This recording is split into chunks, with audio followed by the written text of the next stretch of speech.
ದಾನ ಭಕ್ತಿಗಳಲ್ಲಿ ನಾನು ಮರೆದಿರಬೇಕು.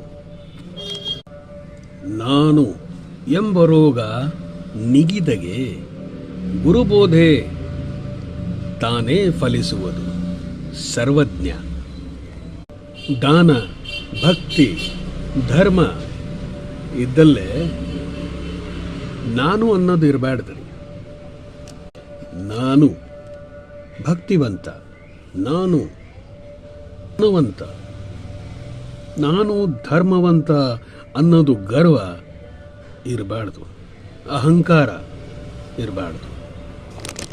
ಮನುಷ್ಯನು ತನ್ನಲ್ಲಿಯ ನಾನು ಅನ್ನೋ ರೋಗದಿಂದ ಪಾರಾದರೆ ಅವನಿಗೆ ಗುರುಬೋಧೆಯ ಫಲವು ತಾನಾಗಿ ದೊರೆಯುತ್ತದೆ.